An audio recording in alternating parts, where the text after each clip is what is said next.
You're listening to episode number 126 of the Transform Your Life from the Inside Out podcast.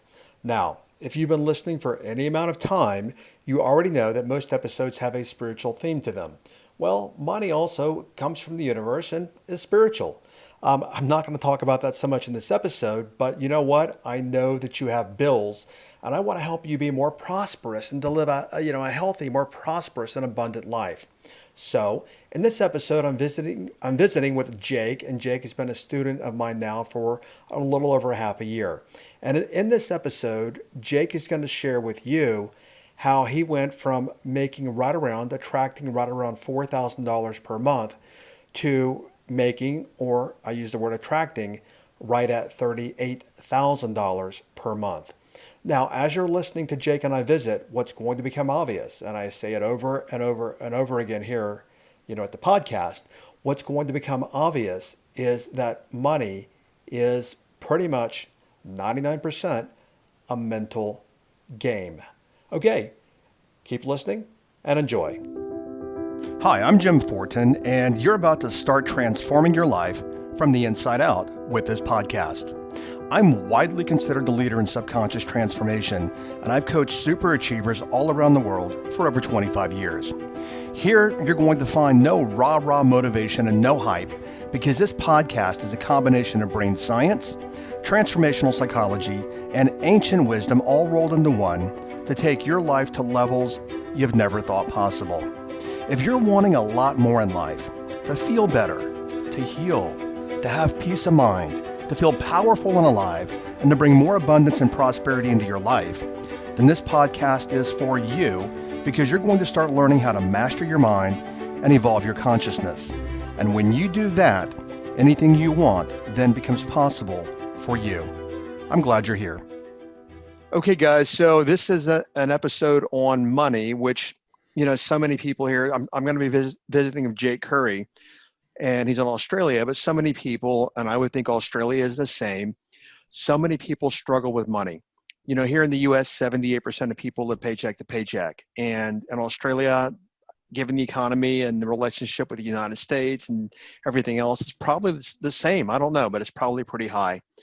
And the reason I have Jake on today and visiting with me and with you guys is because Jake enrolled in my transformational coaching programs, I guess, last spring, right, Jake? Yeah, September. September. And when you enrolled, and we're going to go through your story, this is not going to be a promo for the program or any of that. It's going to be people seeing your story and recognizing that what you've done, they can do.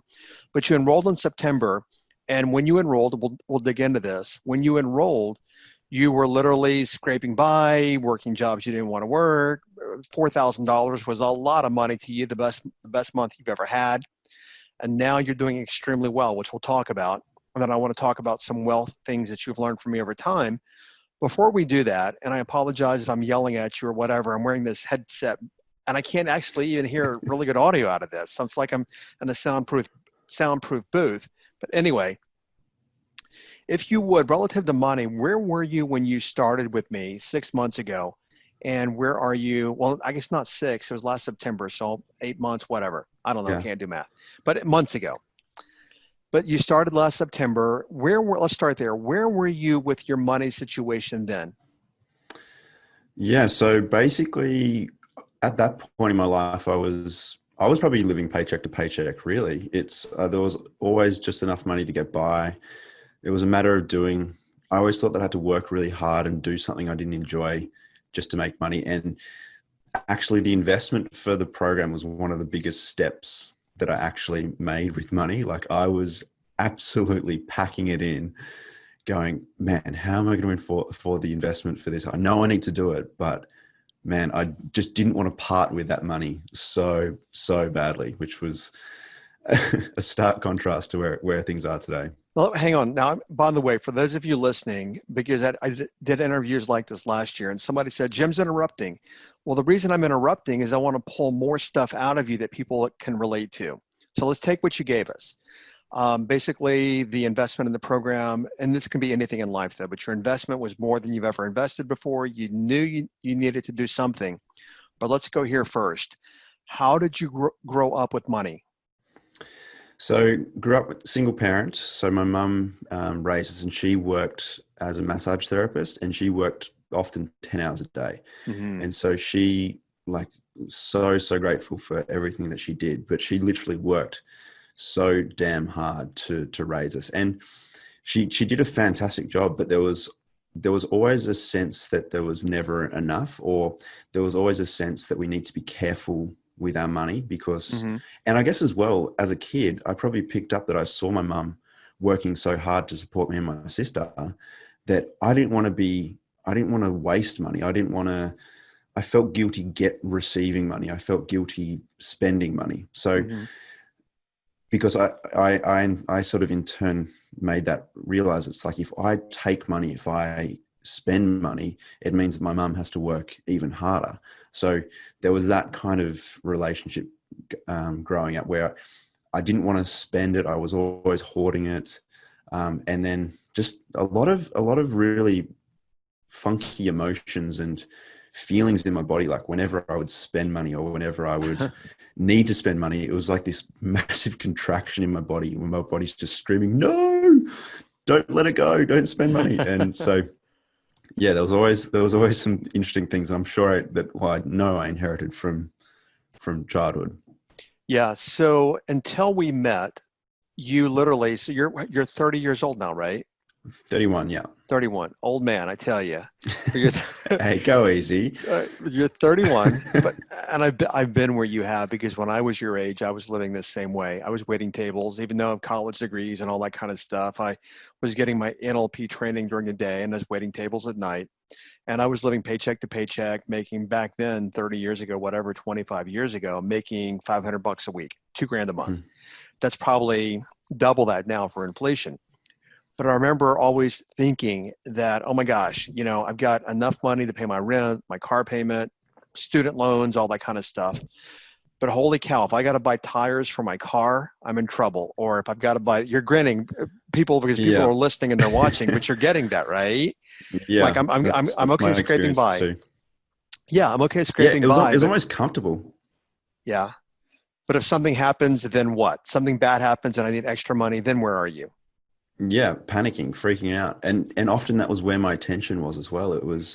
I was always worried about going, oh, what happens if I do need new tires for my car? Or what happens if my car breaks down? Or even when I was working, even when I was running my own chiropractic practice and making decent money, my feelings and emotions around money were exactly the same. It wasn't a matter of like, there was an experience in my life where I was making more money, but it was still the same like feelings. It's still the same worries and concerns and fears. Okay, let's go there for a moment. So I hear everything you're saying, and you said making decent money, but Hmm. that was never over $4,000 a month, right? Or was it? No. I probably need to go back a step, but when I was practicing as a chiropractor, before I finished up practicing and sold my business, like I was probably making probably around, or the business was generating probably around 20K a month. Okay. So that was a good time. But then once I stopped practicing, because I realized that the day-to-day practice wasn't for me. It wasn't where I wanted to play. And so then I left that, and that was a really stressful time because then I was freaking out about going, well, hey, what am I going to do to make money? And that's when I was like, for the year, that's where I was prior to meeting you, Okay. Got it. if that makes So sense. let's go back here, because we're going to hop around a lot in our time Cool. together, because I want people, again, to see kind of your mental roadmap, your thought processes, how they've Hmm. evolved, and how they can do the same. So let's go here first. Is when we met, I think you said you were making $4,000 per month. Yeah, And last month, I think, correct me if I'm wrong, I think you said you made $38,000 last month or the month correct. before, Yeah. right? And then before we hopped on and hit record, just a couple of seconds ago, we just chatted and you said, you know what, I've got a product launch coming up and that's going to blow away the $38,000 a month, right? Yeah, easily. Okay, so when we started together, you were at Hmm. 4,000, now you're at 38 plus per month. Hmm. Okay, Yeah. so we're going to go through what changed in our time together, but we talked about where your money mindset was and your money history and everything when we started. Where are you now? If you could synopsize how you feel about money, how you think about money, how you approach money, where are you today? Cool. Yeah. So I guess previously I was a big lack mentality. There was a lot of fear around money. There was a lot Okay. of guilt around receiving money. Even when I was working as a chiropractor, I hated taking money off off patients because it made me feel so guilty that I was somehow putting them out. Whereas today, Wait, wait, it's wait, it's wait, not. wait, wait, wait, wait. I want everyone to hear that. You're doing a service for people. They're Yeah, paying you a medium of exchange, which is money, and you're yeah, putting them out to take their money. They're paying you for what you want to for 8 years worth of school or whatever it was, all these five. thousands of dollars. And your thinking was, oh my gosh, if I take their money, I'm putting them out. Am I hearing that correctly? You are, Jim. Okay. I So actually people listening, I just want the people main listening. Go ahead. reason I actually hired a receptionist was so that I didn't have to actually take the money. Because So, if I didn't have someone on the front desk taking payments, I would have let everyone get treatment for free every single time. okay, now notice how illogical you're being here. And for people listening, I don't want to take money from people, but I will pay somebody money to take money from people that I don't want to take money from. So either way, I'm not getting money and I'm going to put money out to get money. Right. Yeah, Right. Okay. yeah. And Looking at it now, it seems a bit backwards. you think, Yeah. as you look at it, where are you now though with taking money, accepting money? Yeah, absolutely. And I guess this is probably the biggest transformation is like I can laugh at that situation now because it just seems so backwards and so different to where I am now. Now I know the value that I create, the value that I that my service and what I bring to the world. And so I'm completely okay with receiving money. In fact, I actually know that by people investing in themselves with me, I know that that's going to benefit them. And so all of a sudden Hmm. it's completely different. It's not about me anymore. It's about them. I know Okay. that by them investing, it's actually going to be helping them. Okay. Um, let's go here. This is not scripted. Obviously, you and I are on video, but I put together a money program I'm doing next week. This podcast is going to come out after that. But Hmm. I look at my own journey with money, growing up poor, growing up like you did. I did have two parents, but we were working class. We never had any extra money ever. So I grew up with the mentality of money's hard to come by. You have to work really hard. You Hmm. have to save and scrimp, and you'll never have enough. You'll never have nice things. We're not those kind of people. Is the mentality that I grew up with. So I put together a program, and there's 6 pillars in it that I found to be very valuable for me. You've already heard all these from me, but maybe in different ways, maybe not organized. But the first one is this: is locus of control. Meaning, does money come, where's our focus? Is our focus on money coming from inside of us or outside of us? Where today, based upon all of our work, where does money come from? My frequency from the universe. From inside of you, Yeah. right? Where were you prior? And by the way, if you give an answer and I cringe, I'm just kidding. I mean, Jake doesn't know anything I'm going to ask him. And let's leave it at that. You don't know what I'm going to ask, and that's fine because I want this to be as real as Yeah, we are sure. for people. All right. Okay, so locus of control is, does money come from me and my creation and my mind and my energy, my bioelectromagnetics, or does it come from something external, which would be my physical work and a job and somebody paying me outside of myself? Prior to us meeting, where do you believe money came from? 100% outside of me. So what I did, what work I did, how hard I worked, Yeah. it was all completely outside. Notice what you said, how hard you worked. So you Yeah, that probably was a had the big illusion. thing. I'm sorry, go ahead. That was a big thing for me. It was like I need to work really hard. Did you grow up working hard? Well, I grew up seeing my mother work incredibly hard, and so I was like, okay, that's how we make money. Mhm. That's how you need to be doing something really. You need to be working, making your fingers bleed to generate income. Yeah, I get Money's not that. easy to come by. That was my old mentality. Yeah, so many of us grew up that way. And, Mm, I grew up that way on a farm in Texas, and I grew up working at 5 o'clock in the morning. And what I was taught is you have to work hard to make money. And yeah, if you me work too. hard, then you're going to make money. And what we both have recognized over the years is you can work hard all day long and you can be a road crew for 12 bucks an hour in the hot sun. And you know what? You can work hard for 8 hours of, in 100-degree heat. And that's Mm, not going to get you ahead. So what I want to share here, and you've confirmed with your experience, which is what I brought, why I brought it into the program. Money does not come from outside of us. It comes from inside of us. Because if it came from outside of us, two people could do the very same thing in the very same industry and make the same amount of money, but one might make 10 bucks an hour, another might make 1,000 an hour. Very same industry. It's because they have different perceptions and interpretations and beliefs about what money is and where it comes from. yeah. Okay. The second one is, and you've heard me, this is kind of what I've known for, is identity around money. Is that our identities are completely subconscious. And you've Hmm. learned that very well in our time together.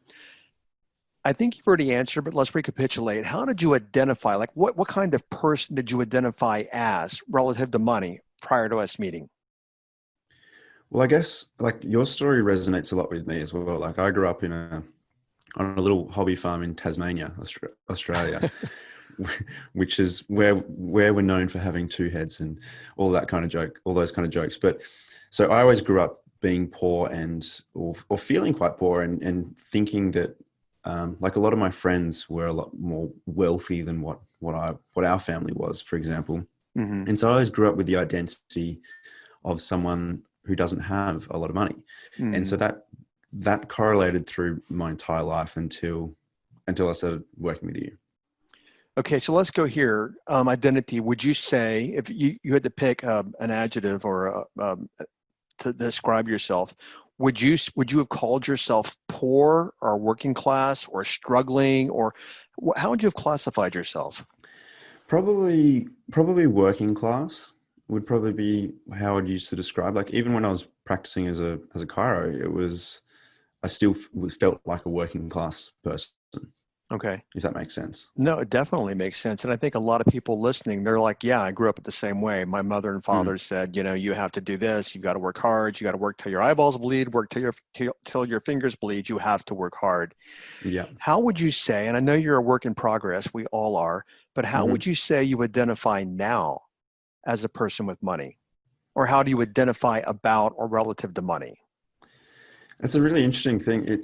There's so much less energy around money now in terms of like worry and fear. Like fear was the biggest thing for me, and we could probably talk about that later. But there's just no lack anymore. Like I instead of always focusing on what I don't have and where money isn't, it's like I'm actually quite grateful for everything that I have. I'm very like thankful for where I am and the income that I attract. And so now I actually identify as being someone who's quite wealthy. Mm. And in the past, which won't literally get a, I'm stumbling today. I'm so tired. I got no sleep last night. Oh my gosh. But in the past, you identified, I guess you would say, as a working class person, which makes working class wages, working class money. And now you're Yeah. identifying as somebody that, that can attract money, that it's Mm. probably, I don't want to put words in your mouth, but probably easy for you based upon a statement you made earlier before we started recording. You said the 38,000 you made last month is nothing compared to what you're going to make with this launch. Yeah. That tells me that you must be identifying as somebody that, it's easy to make money. Yeah. It 100% is. Now notice the difference between where you were less than a year ago, where I have to struggle and work hard, and Hmm. money is really easy for me. Yeah, And it's it all is.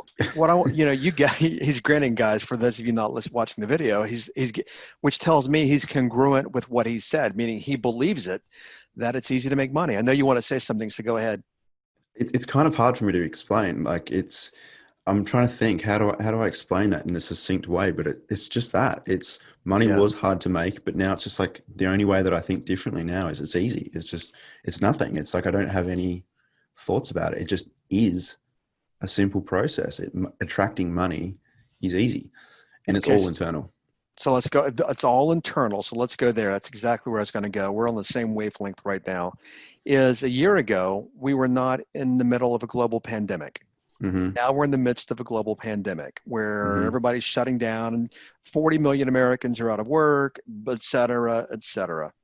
And what's interesting is that people listening, you're here saying the opposite of what a lot of people are probably saying, which they're living by what I call the locus of control we just talked about, is all my money is contingent upon what happens in my external world, meaning the economy or the pandemic or whatever. And you're here demonstrating, not just talking about, that your wealth and your money and your prosperity is all internal. It doesn't Mm-hmm. matter what happens on the external world. Now, I'm not asking you about that, but how are you feeling about your money relative to what's happening in the external world? I'm excited.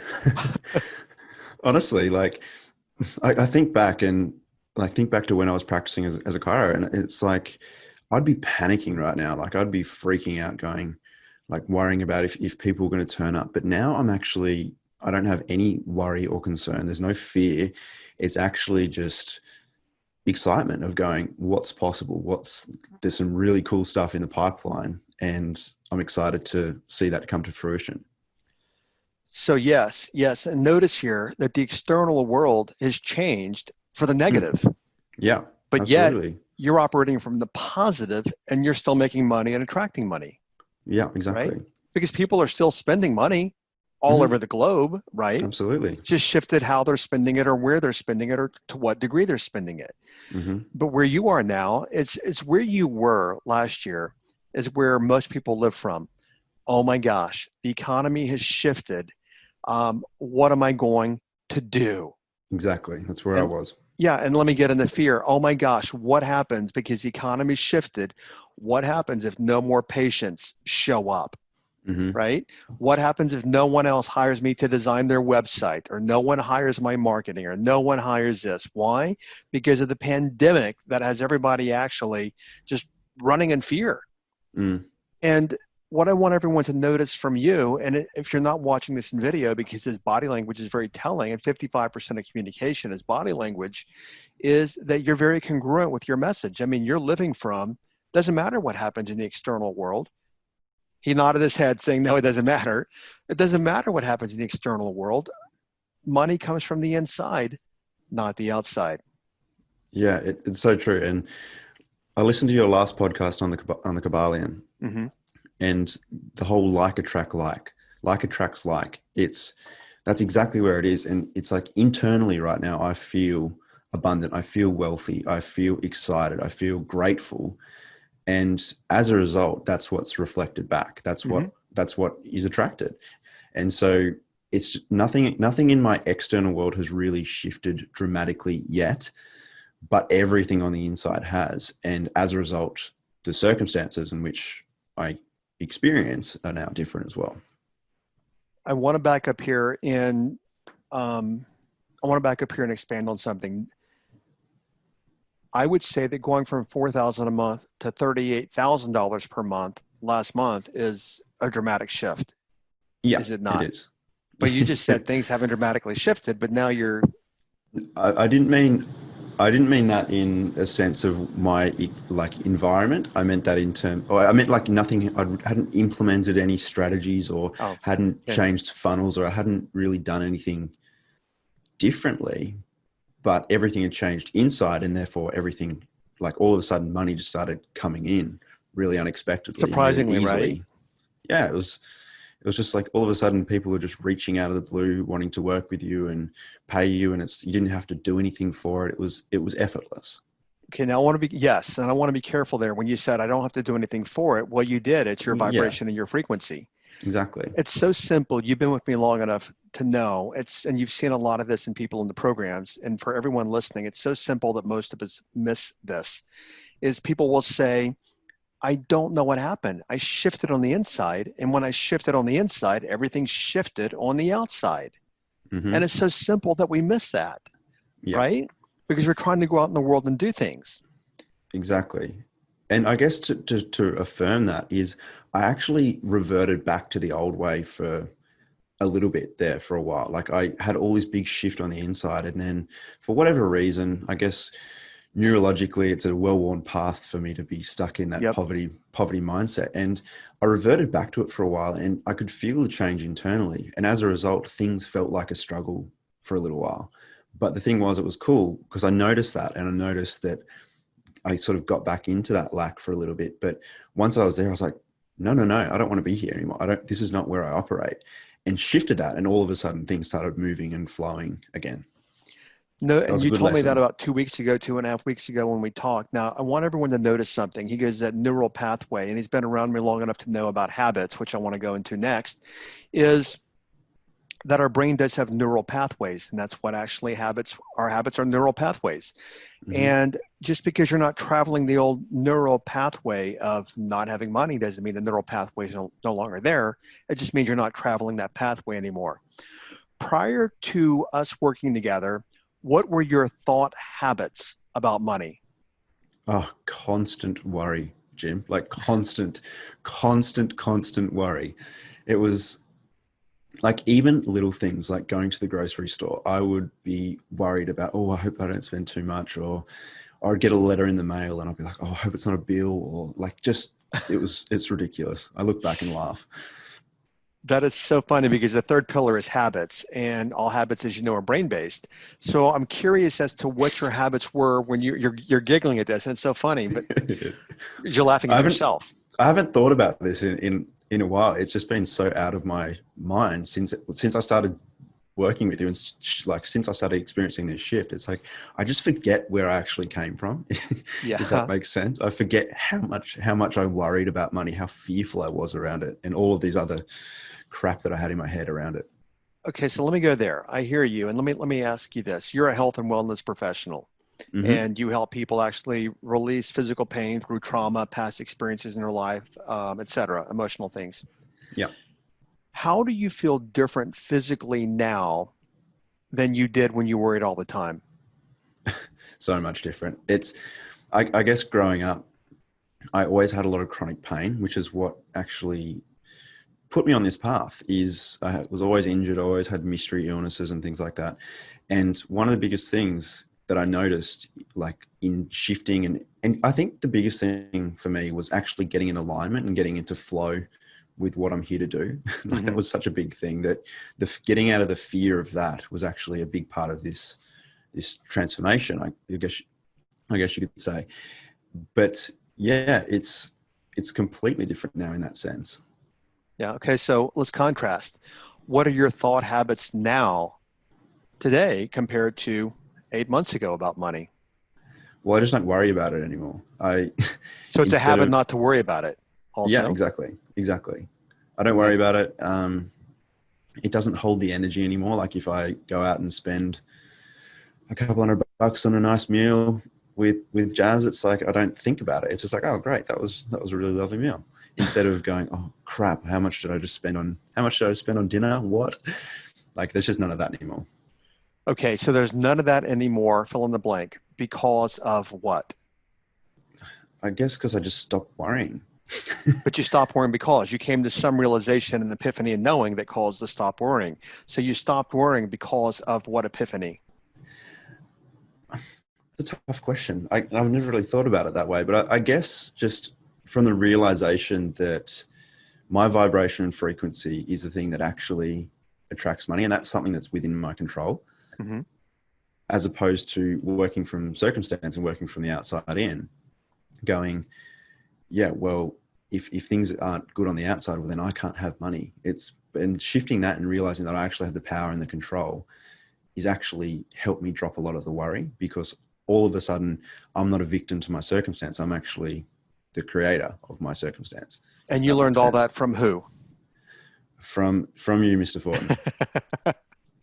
I want to point out there is that that's a pivotal shift. And I've been there before, that pivotal shift where when we think money, locus of control is outside of ourselves, we are always at the mercy of whatever's Yeah, going on outside of ourselves. 100%. Right? Okay.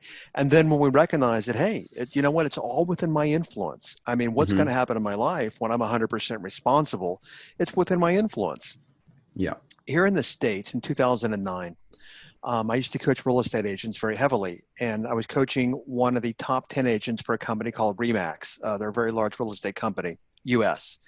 And I was at another company earlier that day, and a lot of agents were complaining about how bad the economy was, and woe is me, and the economy and the housing market. And he and I were having lunch, and he goes, I'm going to be a top agent and one of the top 10 in the nation, whether or not the economy is good or the economy is bad. People are still going to buy and sell homes. Not as many, but it doesn't pertain to me.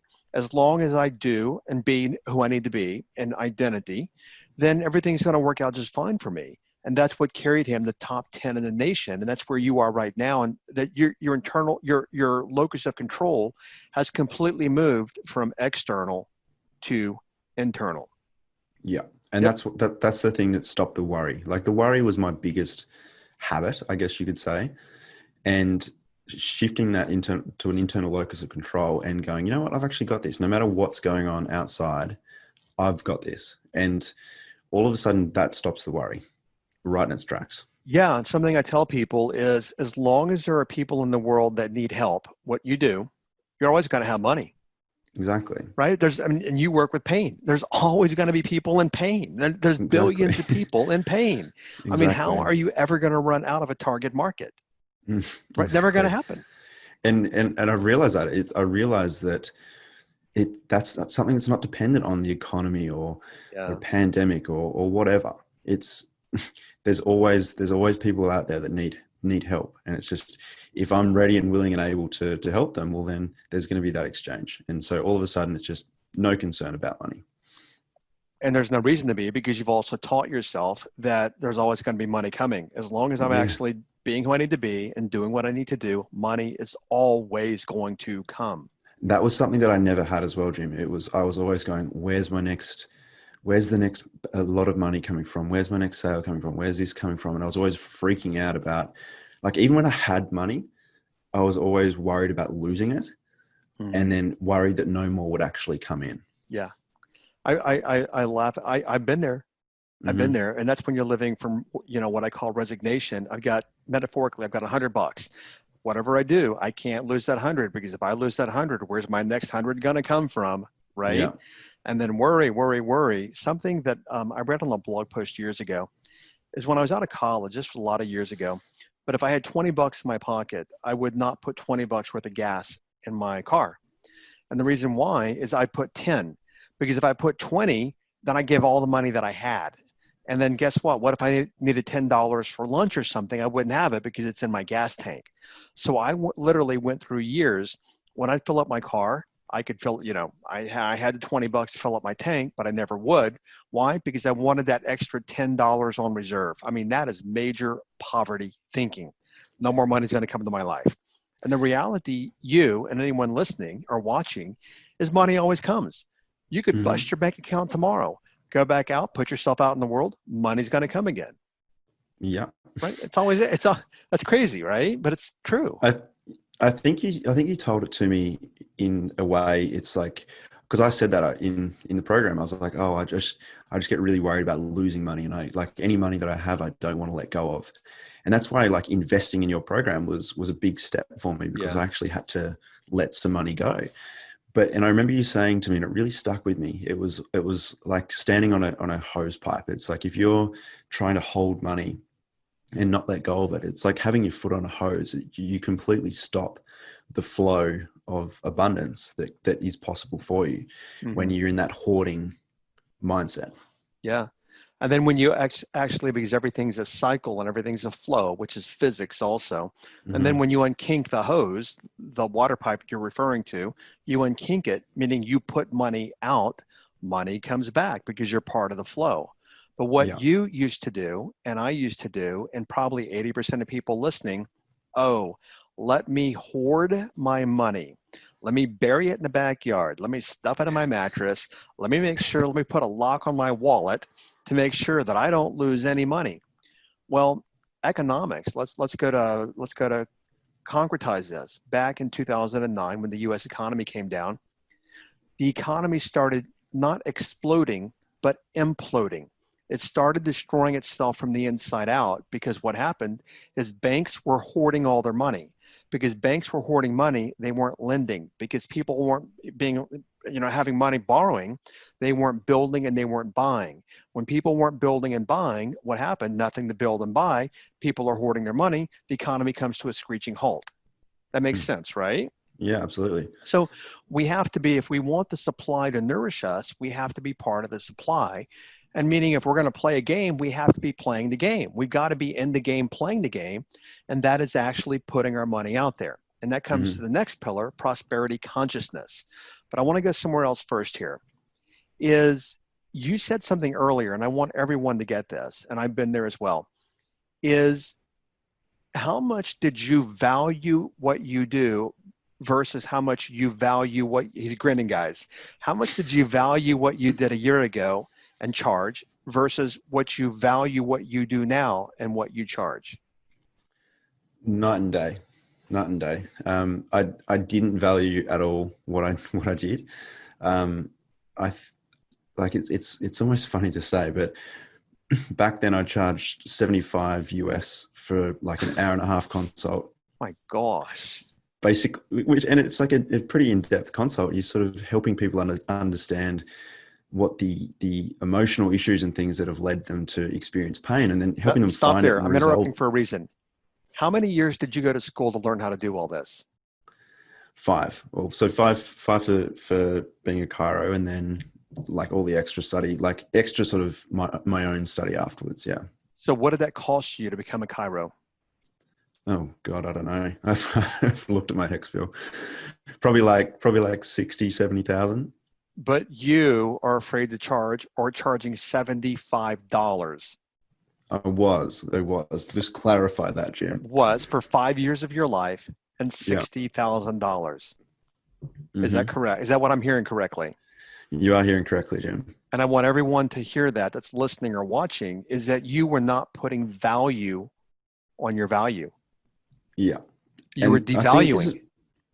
Yeah. And this was the biggest shift for me, I think, is actually realizing the value that I create in the world for people. And so during the program, I actually bumped up my prices to like, currently charging like $275 US for the same thing. And it was easy. It was actually got a lot more consults, a lot more clients coming in, I guess, not because of the price change, but because I knew the value that I created for people.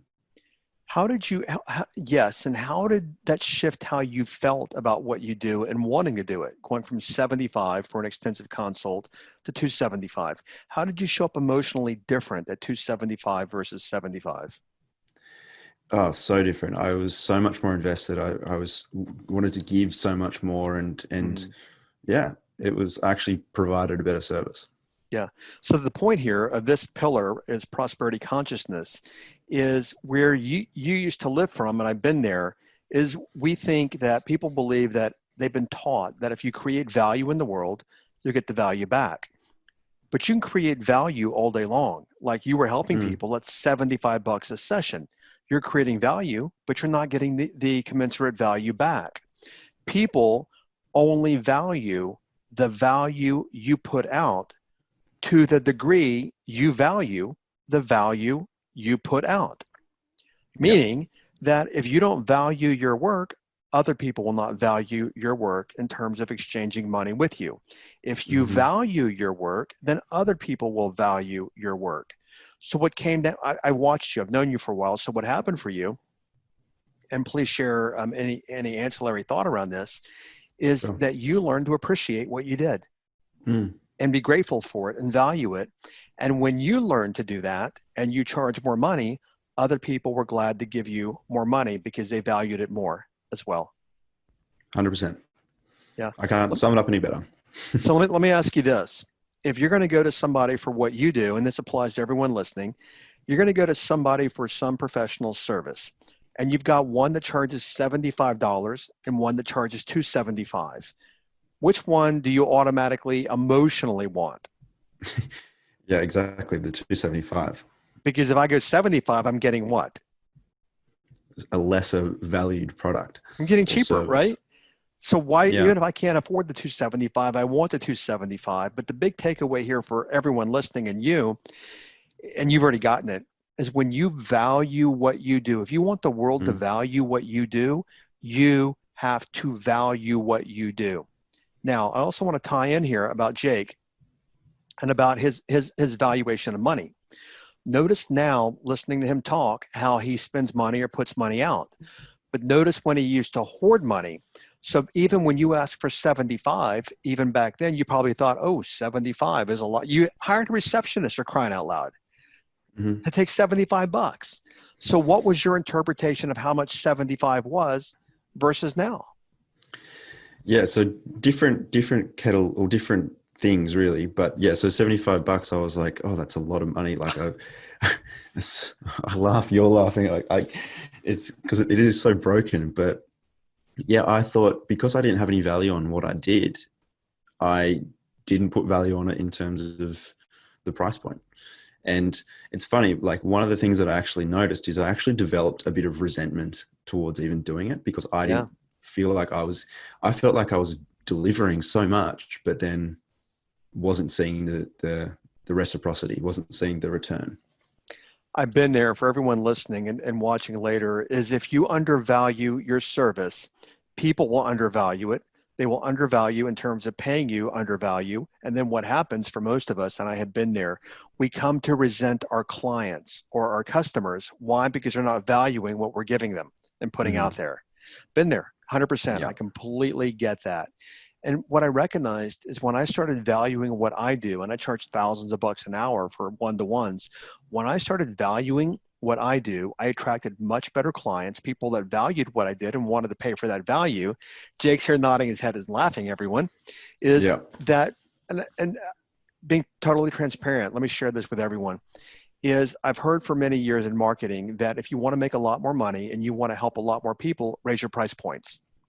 And my whole thing used to be, but no, I can't raise my price points. What I didn't recognize is because of my poor relationship with money. So I'm like, no, let me keep it cheap so everybody can afford it. Well, if you want to keep it cheap so everyone can afford it, you're going to attract a bunch of cheap people that aren't going to do anything with it anyway, and they're going to throw it in the trash. They're not going to refer people to you. And when I raised my price point and started charging premium prices, I started getting premium clients and started making premium money. Is that what you're experiencing? Yeah, exactly. It was once I actually took that step and raised my prices, which initially was a big step for me. Was it scary? Let me interrupt. Yeah, was it scary? Yeah. Yeah, absolutely. Yeah, it was. I freaked out. I was like, going, "Oh, what am I doing?" But then Stop right there again. I'm gonna interrupt you again. Then Sure. I've been there. Then you went into, oh my gosh, if I raise my prices, no one's gonna come see me anymore. And then I'm not gonna, right? He's nodding his head, guys, and no one's gonna come. Nobody's gonna book their appointments, and then, oh my gosh, where am I gonna be next month? Because I'm not gonna be able to pay my car payment because nobody came because I raised my prices.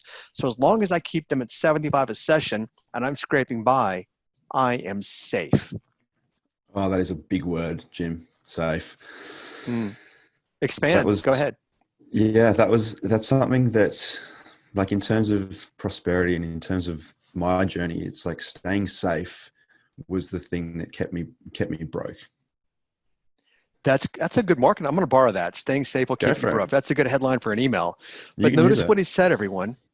I've been there. Is as long as I play safe, I know what I have in the bank. I can count my little pennies and everything else.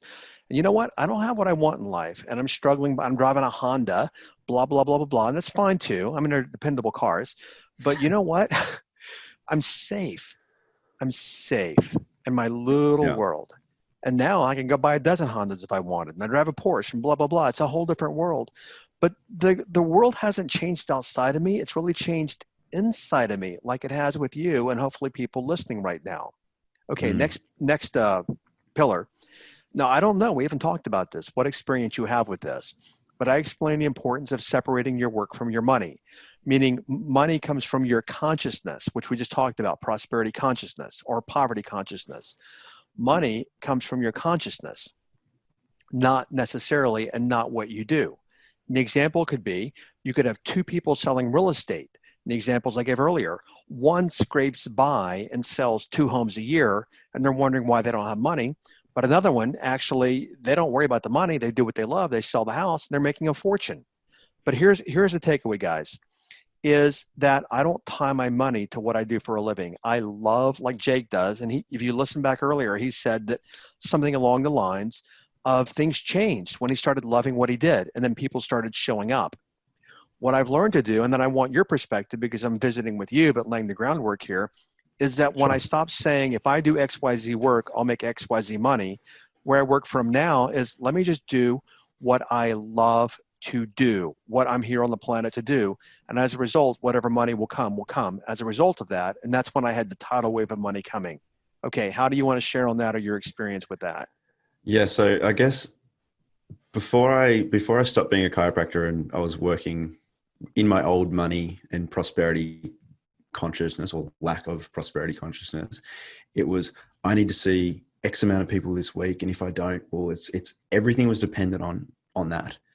And if for whatever reason there was, I don't know, a pandemic or something, and people couldn't come in or whatever, I would freak out. Stop right there. Interruption again.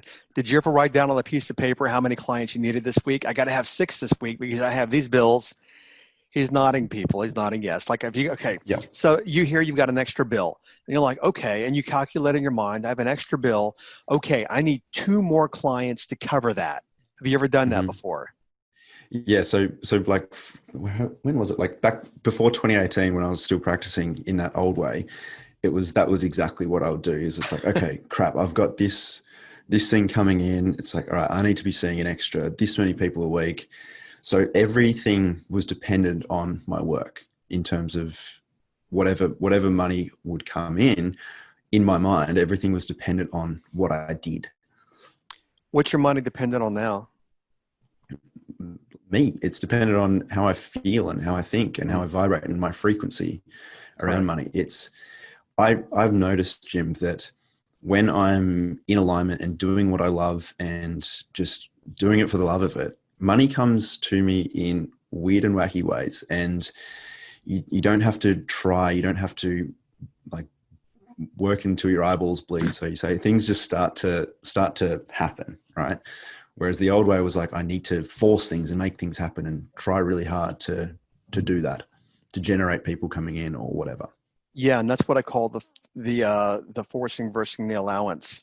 When you force, the more you force, the less it comes. When you allow, that's when the floodgates open for us. Yeah, I remember you talking about that in the TC in the program, and I remember having like this thought or this vision of me rowing a rowboat up a river, and like working really hard and sweating and getting blisters on my hands, and then letting the oars go and then just drifting with where I needed to go and how much easier it was. And that's kind of how I liken the change in attracting money, is instead of it being like a grind that I need to work and do this and do this and do this, all of a sudden it just becomes easy.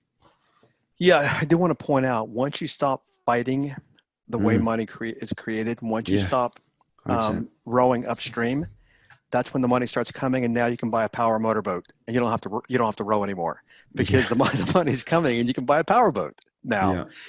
Okay, and then the final pillar is, and I do know, but I don't know your opinion on this, so we'll talk about this. Sure. I heard many years ago, Brian Tracy, he's a peak performance speaker.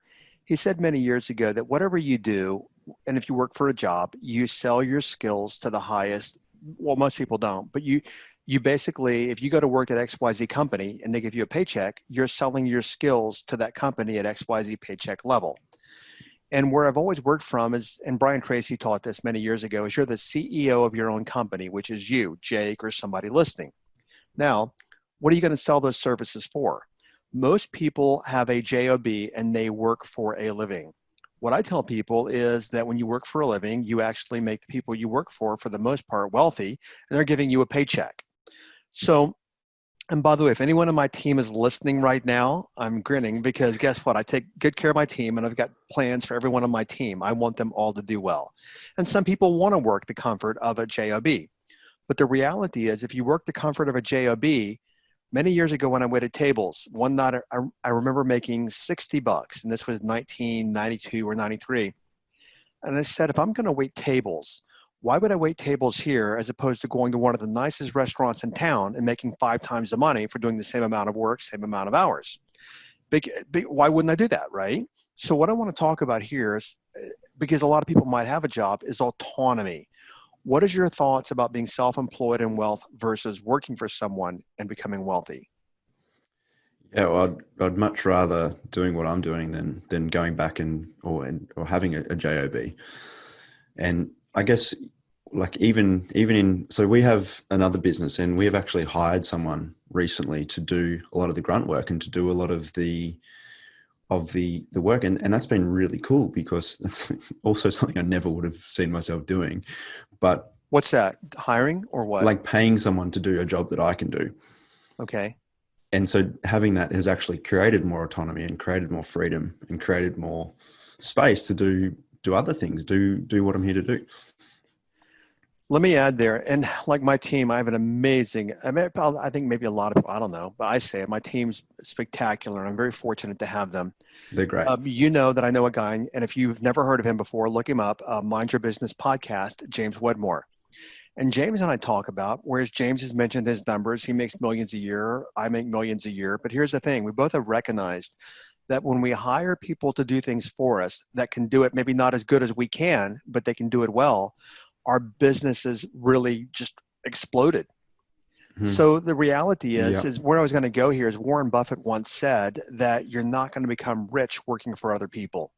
So where I want to go here is this. I mean, if you want to work for other people, then maximize what you're selling your services for and work somewhere that's going to pay you the highest return for your services. But the true way to wealth for the most part is working for yourself, which you work for yourself, right, Jake? Mm-hmm. Yeah. Perfect. Okay. So that's the 6 pillars. What do you want to share with people listening? I mean, you grew up working class. I grew up working class. I think a lot of people know my story on the podcast. What do you want to share with them? Well, you don't have to keep doing that. That's probably the one thing that I would say is if you are living paycheck to paycheck, and if you are like I was, freaking out about money and worrying about money and depending on your wealth and the money coming into your life completely circumstantially, well, there is a different way. And I guess I liken that different way to that boat analogy before. Is it's like when you can just let go of the oars and allow yourself to get into the flow of money, get into the frequency of money, it's like that's when it starts showing up. And I guess the other thing as well is the whole playing it safe. That was the biggest thing that I took away from TCP. Is the biggest part for me was I was safe building websites and doing some marketing work for people, but it wasn't what lit me up. It wasn't what really I was here to do. And I was really scared to put myself out there. I was scared of criticism and all of that kind of stuff. But once I actually took that leap and started putting myself out there and charging what I was worth, that's when everything started to change financially for me. So if that's some things that I would probably say is, because use that line, Jim, it's like if that your comfort zone is the thing that keeps you broke, because it's so true. I know there's probably a lot of people out there that aren't necessarily doing what they're on this planet to do. They're not necessarily in alignment with themselves. And that's another thing that I think really stifles the flow of money. And it's once you can get into that alignment yourself, it's like everything starts to change. Now I know, yeah, thank you. And hopefully every one of you go back and listen to what he said a couple of times, literally just rewind and listen a few times, because what he said is the magic key. And he said, I think 2 times, maybe 3 in our time together, is that playing it safe is what was keeping you living paycheck to paycheck. 100%. Let me just play safe. And as long as I do that, I know what my bills are every month. I can count my dollars at the end of the month. Whew, I'm safe, and I'm going to play safe. And I've known Jake long enough. He's been in my programs. He's still in one of my programs. Here's the thing. I remember I was actually in Phoenix at the airport on a bus from the rental car place back to the terminal. And I read one of your posts. It was the first post in our group, a private group, where you had said, I'm going to put myself out there. I'm going to put out in the world what I do. And you called it German something medicine. Or what'd you call it? Yeah. So G&M, Germany medicine. Yeah.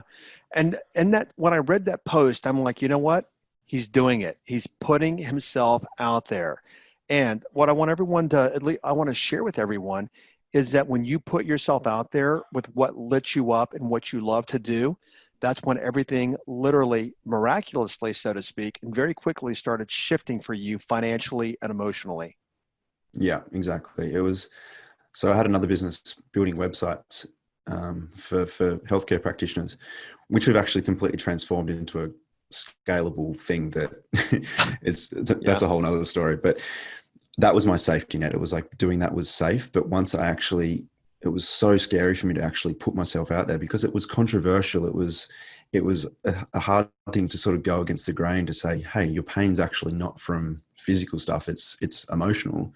That was scary for me to do. And once I got over that fear and once I realized that I'm probably going to get criticized, but it's actually more important for me to do what I love than just keep sitting here playing small, that's when everything shifted. Okay, you blew my last question I was going to ask you, and it Sorry. came from no, it came from what we were just talking about. Is guys, knowing everyone listening, knowing Jake and anybody watching, one of his biggest limitations when we met is that he was afraid what other people were going to say about him for what he did for a living, which I think he called it New German medicine. But let me just put it in simple words. Basically, helping people understand that many of the ailments we have in our body are simply caused by, which being a hypnotist, I can verify this, at least with my experience, many of the things that happen in the body, back pain, knee pain, all these kind of things happen as a result of some kind of emotional trauma earlier in life, and it's stored pain in the body. You resolve the trauma, you resolve the pain. Fair enough assessment, Jake. Perfect Simple. assessment. Okay. Now, when I met Jake, he was afraid that if he put himself out there talking about that, people would what, Jake? Criticize me. They'd say nasty things or whatever, and that's what I was really scared of. Okay. And then what happened when you put yourself out there? People criticize me. Okay. And did you stop? No, I nearly did. Like it, I guess growing up, I got bullied a lot and all that kind of stuff. So it was a bit of a trigger for me is being criticized. But the thing was, I realized that no matter what I do, people are going to criticize me. So it's like I may as well be doing something I love and cop some criticism. But the thing is, the more that I keep putting myself out, the less the criticism comes. And I guess as well, the more certain I am in what I do. Like, because I guess initially I was probably putting myself out there the first time, probably quite tentatively. And that's a recipe for probably experiencing some criticism. But the thing is, I've realized that the more certain I am, the more confident I am, the less I get criticized and the more people actually resonate with what I do and the more fun I have. And this is something I know that you hear me say a lot, is that no matter what you do, which you've said twice, people are going to criticize you anyway, right? Yeah, exactly. Doesn't matter what you do. I don't care if you're a ballet dancer, you're an artist, a chiropractor. 50% of people are going to criticize you. Mm-hmm. You know, I run Facebook ads on a lot of them for what I do. And I have people calling me an idiot on my ads and stuff. You know, that's what people do. There are haters out there. But the point, the takeaway for people listening is that once you had the courage and you started small and you started putting yourself out there, doing what you love to do, you were a little affected by the criticism. But once you pushed through it, now it's like not even a thing to you. Because, yeah, exactly. Okay, I'm glad you actually said yeah, exactly. Because now you're in a place that you're on the road, you're on the path. It's like you're in a jet, your jet's off the runway and you're in the air now flying. Mm-hmm. Okay. That wraps it up today. Thank you so much. I know that a lot of people listening can relate. I've been there. You know, you and I are kindred spirits about this. I grew up in the same kind of way without money. Yeah. And the stories you tell are stories that I could tell, but the stories you tell, I can relate to. But here's the thing. A lot of people listen to this podcast, and I guarantee you 80% of people listening can relate to my story and your story.